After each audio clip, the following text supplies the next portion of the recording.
I request you to stay on with us as we're shifting our focus to some other crucial developments coming in.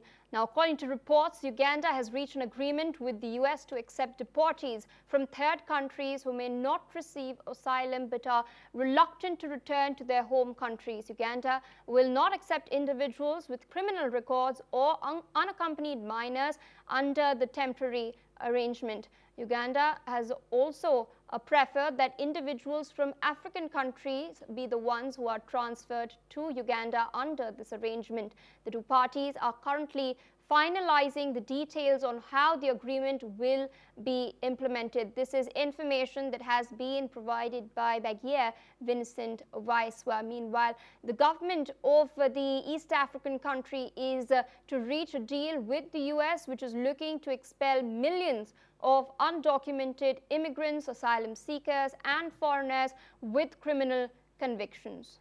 Still with us on the broadcast is Ross Feingort, a political analyst from Taipei. What do you make of this interesting agreement that has now been inked between the United States and Uganda? Trump administration's key focus has been upon expelling illegal immigrants. The thrust of his entire campaign leading up to his election was tackling the illegal immigration process. How do you view this as helping in achieving that goal, that promise that the Trump administration has made?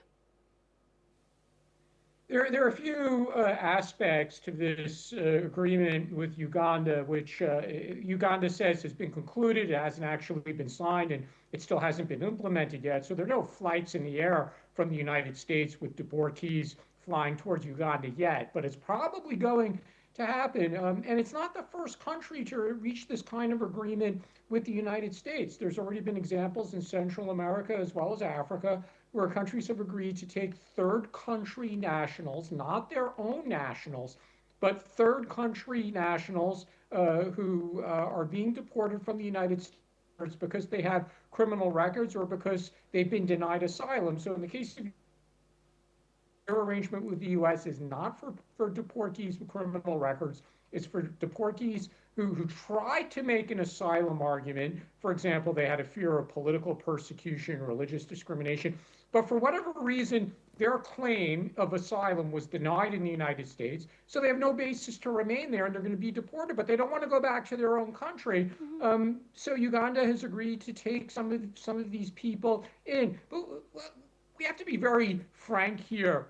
Why are countries entering into this kind of agreement with the United States, with the Trump administration? It's a good way to build a good, strong relationship with the Trump administration. It makes the Trump administration very happy when countries are willing to do this. And there might be other knock-on effects, such as better agreement with regard to trade issues, security cooperation, cooperation in other areas. So countries have some incentive to enter into these agreements, however unusual they might be.